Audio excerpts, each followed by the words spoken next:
Sir நான் சர்க்கரை நோயாளி, என்னை வந்து ரிஃபைன் சுகர் சாப்பிடக்கூடாது எங்கள் டாக்டர் சொல்லிட்டாரு. பனங்கல்கண்டு பாலில் போட்டு குடிக்கலாமா? கொஞ்சம் கஷ்டமான கேள்வி. என்னென்னா, குடிக்கலாம் குடிக்கக்கூடாது அப்படின்னு ஈஸியாக சொல்கிறது ஒயிட் சுகருக்கு சொல்லிடலாம். ரிஃபைன் சுகர் கூடாது, நோ அப்படிங்கிறத சொல்லிடலாம். ஏன்னா இட்ஸ் ஃபுல் ஆஃப் குளுக்கோஸ். அந்த ஒயிட் சுகர் முழுக்க முழுக்க சர்க்கரை நோயாளிக்கு தீங்கு விளைவிக்கக்கூடியது.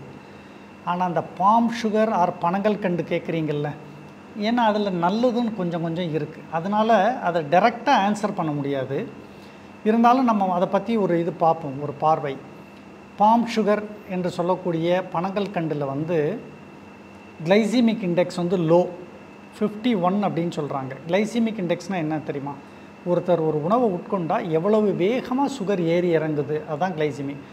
ஸ்லோவாக ஏறி இறங்கினா அது நல்லது சர்க்கரை நோயாளிகளுக்கு. மெயினாக ஃப்ரூட்ஸ் ஒரு எக்ஸாம்பிள், லோ கிளைசிமிக் இண்டெக்ஸ். 55க்கு கீழே உள்ளது எல்லாம் லோ கிளைசிமிக் இண்டெக்ஸ். 56லேருந்து 70 வரைக்கும் உள்ளதெல்லாம் மீடியம் கிளைசிமிக் இண்டெக்ஸ். 70 தாண்டினா high glycemic index. So white சுகருக்குடைய கிளைசிமிக் இண்டெக்ஸ் வந்து 100 கிட்ட போயிடும். ஸோ அதனால் டெஃபினெட்லி நோ.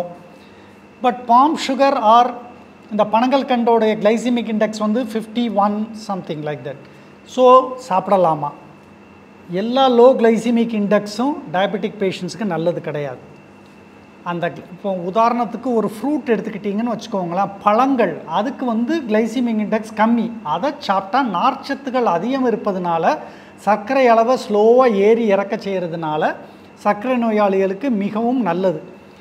இதே இதில் ஒரு டைரக்ட் சுகர் என்று சொல்லக்கூடிய பனங்கல்கண்டில் இது வந்து ஒரு டைரக்ட் ஆடட் சுகர். இதை வந்து நம்ம வந்து பயன்படுத்துகிறோன்னா பால்லையோ மற்றபடி ஏதோ நம்ம டீயில் போட்டு குடிக்கிறோம்னா செய்கிறோன்னா, இது வந்து ஒயிட் சுகர் அளவுக்கு பாதிப்பு ஏற்படாட்டினாலும் கொஞ்சம் கவனமாக தான் பயன்படுத்தணும். சர்க்கரை நோயாளிகள் எப்படி பயன்படுத்தலாம் அப்படின்னு பார்த்தா, இதில் வந்து என்ன கண்டென்ட்னு பார்ப்போம். குளுக்கோஸ், ஃப்ரக்டோஸ், சூக்ரோஸ் மூணுமே இருக்குதுன்னு சொல்கிறாங்க பாம் சுகர் ஆர் பனங்கல்கண்டில். இந்த சுக்ரோஸ் வந்து glucose plus fructose is equal to sucrose. So ஒரு பனங்கல்கண்டை கொதிக்க வச்சா அதில் உள்ள இது வந்து உடஞ்சி குளுக்கோஸ் ஃப்ரக்டோஸாக மாறும். ஸோ திருப்பியும் பார்த்தீங்கன்னா பேசிக்காக பனங்கல்கண்டில் குளுக்கோஸ் ஃப்ரக்டோஸ் 2 தான் இருக்குது. குளுக்கோஸுக்கு 100 கிளைசிமிக், இதுக்கு 21 ஃப்ரக்டோஸ். ஃப்ரக்டோஸ் வந்து லிவரில் குளுக்கோகைனேஸ் என்சைமை ஸ்டிமுலேட் பண்ணி குளுக்கோஸ் லெவலை கிளைக்கோஜனை மாற்றி குறைக்கும், டயபிட்டீஸை கண்ட்ரோல் பண்ணும். ஆனால் டைரக்ட் சுகர் குளுக்கோஸ் வந்து கிளைசிமிக் கூட சுகரை நேர கூட்டும். ஸோ எப்படி ஒரு நல்ல விஷயமும் கெட்ட விஷயமும் ஒரே பொருளில் இருக்கும் பொழுது அது என்ன நெட் பெனிஃபிட் கொடுக்கு அப்படிங்கிறத ஆய்வுகள் தான் தீர்க்கமாக சொல்ல முடியும். Studies, randomise control studies, observational studies.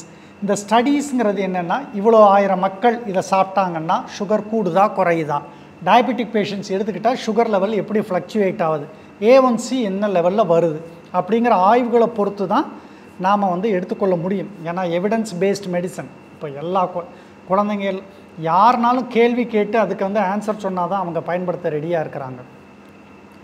இதில் வந்து மற்ற நியூட்ரியன்ஸு, ஃபைபர் கண்டென்ட்டு, கால்சியம், பொட்டாசியம்லாம் இருந்தாலும் அதுக்காக நம்ம வந்து பனங்கல்கண்டை பயன்படுத்த முடியாது. சர்க்கரை நோய் இல்லாதவர்கள் கண்டிப்பாக வெள்ளை சர்க்கரை, ஒயிட் சுகர் என்று சொல்லக்கூடிய சீனியை அறவே ஒழித்து விட்டு பனங்கல்கண்டை நோக்கி வரலாம். கலப்படமில்லா பனங்கல்கண்டு, அதான் ரொம்ப முக்கியம். அந்த பனங்கல்கண்டை எடுத்துக்கொண்டால் கண்டிப்பாக அவர்கள் சர்க்கரை நோய் வருவதை தடுக்கலாம்.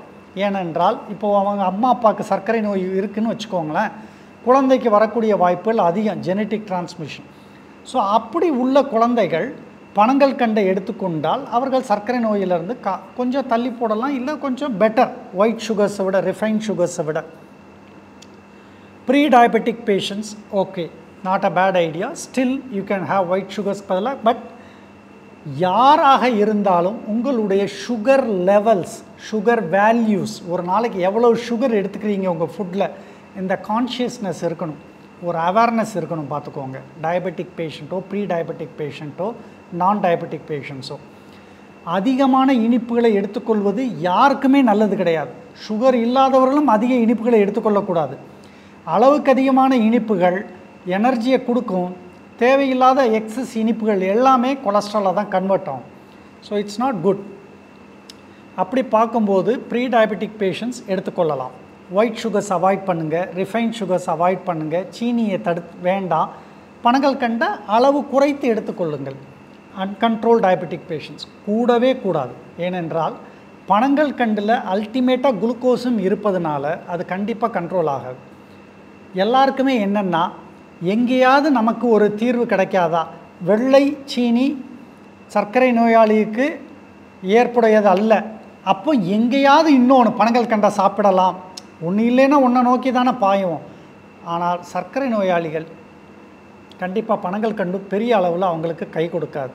சரி, அப்போ என்ன தான் அதுன்னு பார்த்தா, சர்க்கரை நோயாளிகள் ஏதாவது ஆசைக்கு வாரத்தில் ஒரு நாளோ 2 நாட்களோ வேணால் கொஞ்சம் பனங்கல்கண்டு குறைவாக போட்டு பால் குடிப்பதோ மற்றதோ செய்து கொள்ளலாம். ஆனால் கம்ப்ளீட்டாக ஒயிட் சுகர் என்று சொல்லக்கூடிய சீனிக்கு இது வந்து கம்ப்ளீட்டாக ஒரு சப்ஸ்டிடியூட் அப்படின்னு எடுத்துக்கொள்ளவே முடியாது. அப்படி எடுத்துக்கொண்டு பனங்கல்கண்டை சாப்பிட்டு வந்தால் கண்டிப்பாக சர்க்கரை நோயாளிகளுடைய சர்க்கரை கட்டுக்குள் இருக்காது. ஸோ ஏன்னா நீங்கள் ஃப்ரக்டோஸ் காம்பனண்ட் ஹெல்ப் பண்ணாலும் குளுக்கோஸ் காம்பனண்ட் வந்து இஸ் டெட்ரிமெண்டல். இது சர்க்கரை நோயாளிகளுக்கு கெடுதல் தான் விளைவிக்கும். அதனால் சர்க்கரை இல்லாதவர்கள் நன்றாக சாப்பிடலாம், சீனிக்கு பதிலாக பனங்கல்கண்டை. ப்ரீ டயபெட்டிக் பேஷண்ட்ஸ் மாடரேஷன், குறைந்த அளவில் எடுத்துக்கொள்ளலாம். அதாவது போடுற 1 ஸ்பூன் 1/2 ஸ்பூன் அப்படி குறைச்சி பண்ணலாம். சர்க்கரை நோயாளிகள் கூடுமான வரைக்கும் பனங்கல்கண்டை தவிர்த்து கொள்வது தான் நல்லது.